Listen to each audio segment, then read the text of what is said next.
It started with a dare, stupid, childish, the kind of thing boys do when they think they're invincible. "I dare you to kiss him," someone had laughed. And I, cocky and reckless, said, "Sure, watch me." That's how I ended up kissing Noah Carter, the quietest, most reserved guy in our senior class. The one who always sat by the window, reading while the world forgot he existed. The one who never joined any parties, never looked anyone in the eye for too long. I expected laughter, a quick win, and maybe a few high fives from my so-called friends. But instead, something went wrong. He didn't pull away. He didn't slap me. He just stood there, staring at me with those brown eyes that looked too calm, too deep, like he saw something inside me I didn't even know was there. And now, somehow, he believes I meant it. Worse, I can't stop thinking about that kiss. By Monday morning, rumors had spread like wildfire. The locker room buzzed with whispers, the hallways felt narrower, and every time I caught sight of Noah sitting in his usual corner, headphones on, fingers tapping lightly on his notebook, I felt that strange pull again. My best friend, Jake, slapped me on the back. "Bro, you actually did it. You kissed the nerd. Savage move, man." I laughed it off, pretending it was no big deal. "Yeah, dude, easy win." But when I glanced across the cafeteria and saw Noah glance up from his book, his gaze briefly meeting mine before he looked away, something twisted in my chest. It wasn't guilt, not exactly. It was something heavier, something I couldn't name yet. The first time he spoke to me after that kiss, it was nothing like I expected. He found me behind the gym after practice, holding his books close to his chest like a shield. "I know it was a dare," he said quietly. His voice wasn't angry, just steady, almost resigned. But for a second, it didn't feel like one. I froze. The way he said it, calm, honest, vulnerable, cut deeper than any accusation could. He turned to leave, but I grabbed his wrist without thinking. "Noah, wait." He looked back, waiting. I didn't have the words, because what could I even say? "Sorry I kissed you because I'm an idiot, but I can't stop replaying it in my head." He gently pulled his hand away. "It's okay, Ethan. You don't owe me anything." Then he walked off, leaving me standing there in the late afternoon sun, completely speechless. The thing about guilt is it doesn't stay guilt for long. Sometimes it changes into curiosity, and sometimes curiosity turns into something else entirely. I started noticing things about him. How he hummed quietly when he read. How he smiled just barely when the sunlight hit the pages right. How he wore the same worn-out hoodie with a tiny tear near the cuff, like he didn't care about appearances at all. And maybe that's what drew me in. I'd spent my whole life caring too much about popularity, about image, about how loud I could laugh or how many people would notice me walking down the hall. Noah was the opposite. Invisible but real. One rainy afternoon, I found him sitting under the old oak tree near the library.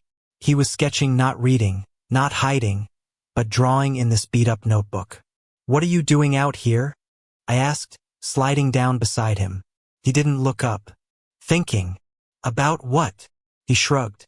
"About how you kissed me and then avoided me for a week." That stung. "I didn't avoid you," I lied.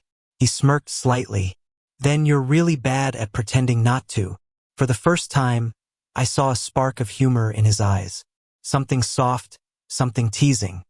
It hit me harder than it should have. I took a breath. "Can we start over?" He hesitated. "You mean, pretend the dare never happened?" "No," I said, shaking my head. "Pretend it did, but maybe give it a different reason." After that, things shifted. Slowly, almost imperceptibly. We started talking more in hallways between classes after practice. He'd wait for me outside the locker room, pretending it was a coincidence. I'd offer him a ride home when it rained, pretending I was just being nice. The truth was, neither of us wanted to name whatever was happening. There was a night late, cold, the streets of our small Massachusetts town glowing with Christmas lights when I found myself standing in front of his house, heart pounding, breath fogging in the air. He opened the door, eyes wide in surprise. "Ethan? It's almost midnight." "I know. Why are you here?" "I don't know," I said. "I just didn't want to stop thinking about you. It was stupid, messy. But it was real. He blinked, and for a moment I thought he might shut the door. Instead, he stepped aside. "Come in before you freeze." Inside, his house smelled like old books and cinnamon. There was a small Christmas tree in the corner, decorated unevenly clearly by someone who didn't care about perfection. I stood there, watching him fidget with his glasses, unsure what to say. Finally, he looked up. "You don't have to feel bad, you know, about the kiss." I laughed softly. "What if I don't?" He froze. "What if?" I continued, taking a step closer. "I want to do it again without the dare this time." The silence that followed was the longest few seconds of my life. Then, very quietly, he whispered, "Then maybe I'd let you." And just like that, the distance between us disappeared. It wasn't smooth. It wasn't perfect. The world didn't suddenly turn into a movie montage with love songs and happy endings. We still had the whispers in the hallways, the stares, the subtle comments from teammates, the disappointed looks from my father when I came home late and didn't explain where I'd been. But every time I saw Noah sitting in that same spot by the window, smiling just a little when he saw me, it all felt worth it. One night, he said something that stuck with me. "People think I'm fragile," he murmured, his head resting against my shoulder. "But maybe I just never found someone who saw me as more than that." I looked at him, at the boy who'd changed everything I thought I knew about myself, and said, "You're not fragile. You're brave. Braver than me." He smiled, eyes half closed. "You're learning." And I guess I was, because loving Noah wasn't about being fearless. It was about being honest with him, with myself, and with the world that kept trying to tell us we couldn't be who we were. And the truth was, I didn't care anymore. Not about the dare. Not about the stares. Not even about what people whispered behind my back. All I cared about was the way he looked at me, like I was something worth believing in. The next few weeks felt like living in two different worlds, one where I was Ethan Reed, captain of the basketball team, popular, loud, and untouchable, and another where I was just me. The version of me that existed only around Noah. At school, we didn't hold hands. We didn't sit together at lunch. We barely spoke in public. But after the last bell rang and the world stopped watching, we became something real. Sometimes we'd drive out past the city limits to the lake, where the water shimmered like glass and the air was sharp with cold. We'd sit on the hood of my car, wrapped in a blanket, sharing earbuds, pretending the world outside didn't exist. It wasn't about grand gestures. It was the quiet things, the way he'd rest his head on my shoulder, the way he'd read aloud softly from one of his books, his voice carrying through the night like a whisper only meant for me. It was terrifying how much I needed those moments. But secrets, no matter how carefully you guard them, have a way of slipping through the cracks. It started small, a picture someone took of us in my car one night. It wasn't even obvious, just the outline of two figures too close together. But in a small town, speculation is gasoline. By Monday morning, the hallways were louder than ever. I could feel the eyes, the laughter that stopped when I walked by, the fake smiles from people who used to high-five me after games. Jake cornered me at my locker. "Tell me it's not true." "What's not true?" I said, even though I already knew. He lowered his voice. "That you're with him, the bookworm." I wanted to laugh it off, to make a joke, to say something that would make it all disappear. But the words wouldn't come. Jake's expression hardened. "You can't be serious, man. You're throwing away everything for that." And maybe I should have stayed quiet. Maybe I should have let him think it was just another rumor. But something in me snapped. "Yeah," I said. "I am." The silence that followed was deafening. Jake blinked, then scoffed. "You're out of your mind." "Probably," I said. "But I'm done pretending I'm not." He walked away, shaking his head, muttering something under his breath. I didn't chase after him. That was the day I realized loving Noah wasn't the hardest part. It was facing what came after. When I saw Noah later that afternoon, he already knew. Of course he did. News like that traveled fast. He was sitting in the library, staring down at a blank page in his notebook. "They know," he said simply, not looking up. "Yeah. And you're okay with that?" I hesitated. I don't know if okay is the right word. He finally met my eyes. You don't have to protect me, Ethan. You don't have to ruin everything for me. The words cut deep. Ruin everything? You think you're ruining anything? Noah, this isn't your fault. He looked away, his voice quiet but steady. It's easier for me. People already expect me to be different. But you were supposed to be perfect. That word perfect hit like a brick. Because it was true. I'd spent my whole life trying to be the version of myself everyone wanted. The athlete, the leader, the guy who had it all together. But none of that ever felt real until I met him. I stepped closer, lowering my voice. I don't care what they think anymore. He gave a soft, sad smile. You will. He was right. The days that followed were brutal. Teammates stopped talking to me. Coach benched me for focus issues. At lunch, I sat alone. The friends I'd grown up with turned into strangers overnight. But then there was Noah waiting for me after class, walking with me even when people stared, slipping notes into my locker that said things like "You're stronger than they think." He never said much about it. He didn't have to. His presence was enough. One Friday evening, after another miserable day at school, I found him sitting on my porch, knees drawn up, a thermos in his hands. Hot chocolate, he said, holding it out. Extra marshmallows. I laughed softly, sitting beside him. You really think sugar fixes everything? No, he said. But it's a start. We sat in silence for a while, listening to the crickets, the distant hum of passing cars. Then he said quietly, Do you ever wish we'd never kissed? I turned to him, stunned. Noah, don't say that. I mean it, he said. If we hadn't, your life wouldn't be falling apart right now. I took a deep breath. My life was already falling apart. I just didn't notice until you showed up. He looked at me, then really looked, and for the first time in weeks, I saw something other than worry in his eyes. Something like hope. Winter came early that year. Snow blanketed the streets, softening everything, making even the ugliest corners of town look almost peaceful. We spent Christmas together, not officially, of course, but I snuck over after my family's dinner. He was in his living room, curled up on the couch with a book, fairy lights glowing softly around him. You're late, he said without looking up. I had to wait for everyone to fall asleep. He smirked. Rebel. I grinned, dropping onto the couch beside him. What are you reading? Something boring. Want me to read it to you anyway? I nodded, and he began reading aloud, his voice low and steady. I didn't catch half the words. I was too busy watching the way his lips moved, the way his eyes softened when he got to the sad parts. At some point, I reached over and took his hand. He didn't pull away. When the clock struck midnight, he closed the book and said, Merry Christmas, Ethan. Merry Christmas, Noah. And then quietly, without hesitation this time, I kissed him. No dares, no lies, just us. But real life doesn't stay frozen in perfect moments. After New Year's, my father found out. He didn't scream. He didn't throw things. That would have been easier. He just looked at me disappointed, confused, like he couldn't understand what kind of son he'd raised. Is this some kind of phase? He asked. No, I said. Then what is it? It's love. He exhaled slowly, rubbing his temples. You're 18.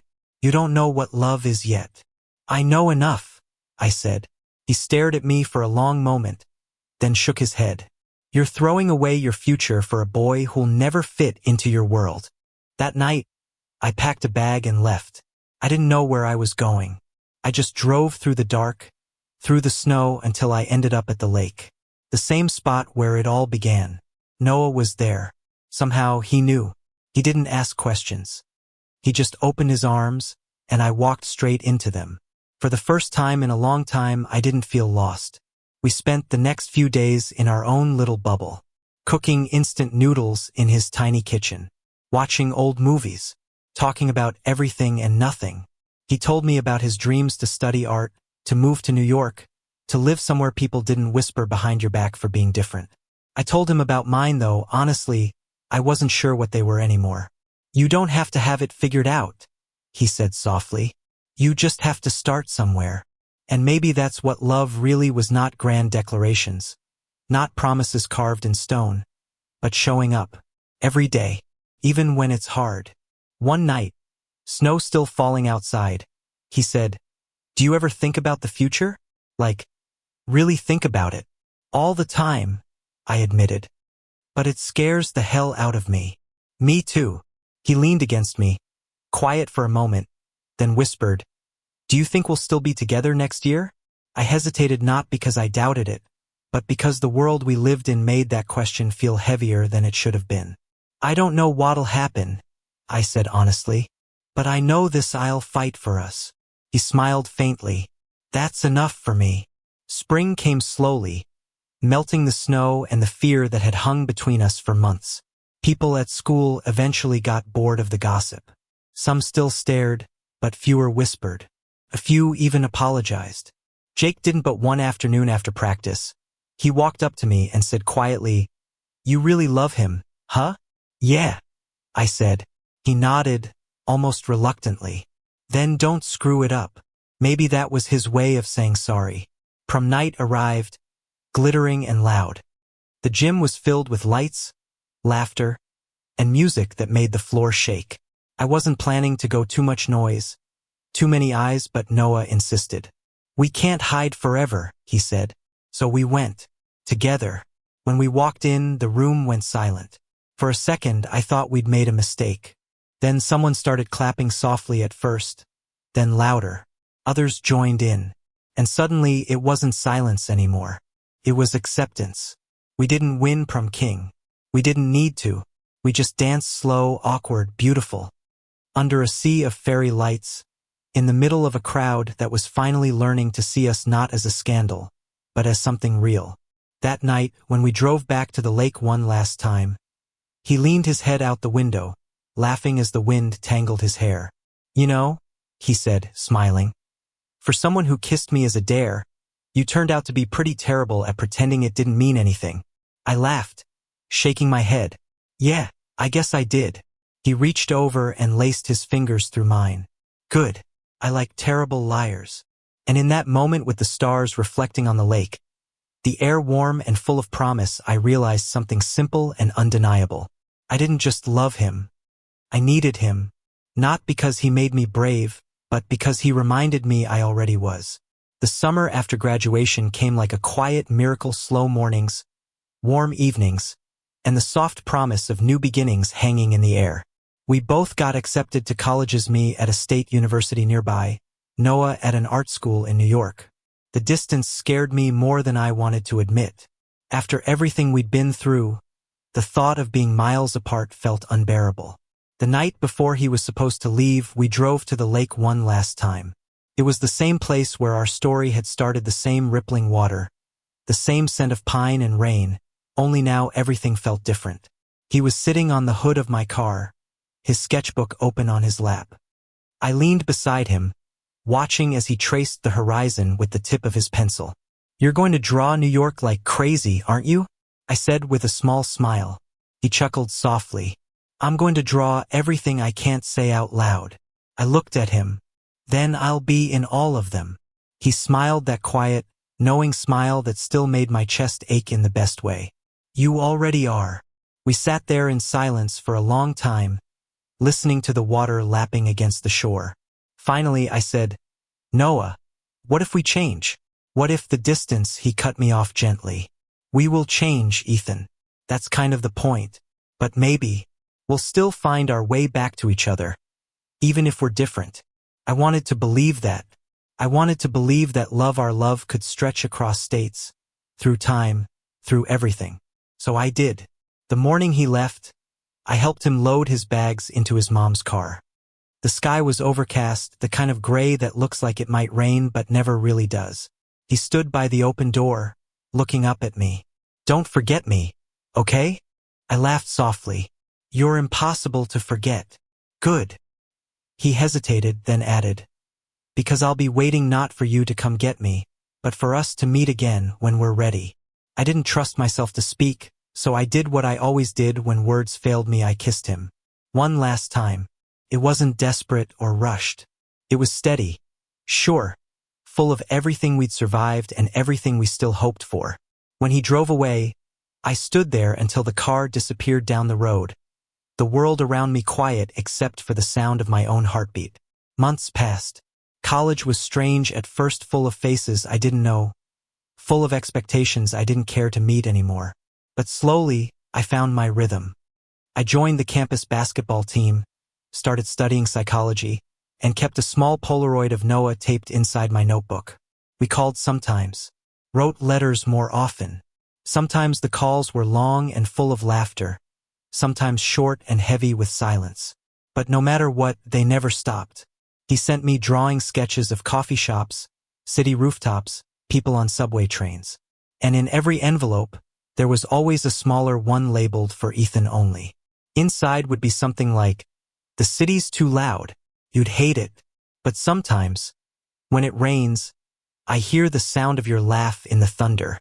Or, "I saw a bookstore cat today. It glared at me like you do when I steal your fries." They were tiny pieces of him, scattered through paper and ink, and I kept every single one. By the time winter came again, I had enough saved up for a plane ticket. I didn't tell him I was coming. When I reached New York, the city swallowed me whole. Noise, lights, people everywhere. But somehow I found my way to the art school. His exhibit was that night. I walked through the gallery, heart pounding. His work was everywhere: colors, lines, emotion. And there, right in the center, was a painting that stopped me cold. It was the lake. Our lake. The water reflected the sky, soft pink and gold. And two figures sat on the hood of a car, distant but connected. The caption beneath it read, "For the boy who taught me that love can begin with a dare and end with truth." I didn't realize he was standing behind me until I heard his voice. "You came." I turned, and there he was, a little older, a little different, but still him. Always him. I smiled. "You didn't think I'd miss your first exhibit, did you?" He grinned, shaking his head. "You're still terrible at surprises." "Maybe," I said. "But I'm great at showing up." For a moment, the noise around us disappeared. The crowd faded, the lights dimmed, and it was just us again, the same two boys who had once been scared to look at each other too long. He reached out, fingers brushing mine. "You still drink hot chocolate with extra marshmallows?" "Every winter," I said. "You still sketch when you can't sleep?" "Every night." And then, in the middle of the gallery, surrounded by strangers, we kissed, not like a secret, not like a dare, but like a promise kept. Later, when we walked outside into the crisp night air, snowflakes were falling again, slow and light, just like that first winter. He slipped his hand into mine and said, "You know, I used to think we were a mistake." I glanced at him. "And now I think we were a beginning." We stood there under the streetlights, the city glowing around us, two boys who had once been terrified of the world, now standing in the middle of it, unafraid, unhidden, undeniably in love. And for the first time, I realized that maybe love isn't about winning or losing, about proving anything to anyone. Maybe it's just about finding someone who makes you want to be honest even when it's hard. Especially when it's hard. Because real love doesn't always shout. Sometimes it whispers. Sometimes it hides in small gestures, quiet moments, and the courage to stay. Noah looked at me, eyes bright, and said, "So, Ethan, what happens now?" I smiled, squeezing his hand. "Now, we live." Thank you for listening. If you find it interesting, please like and subscribe to follow the next stories.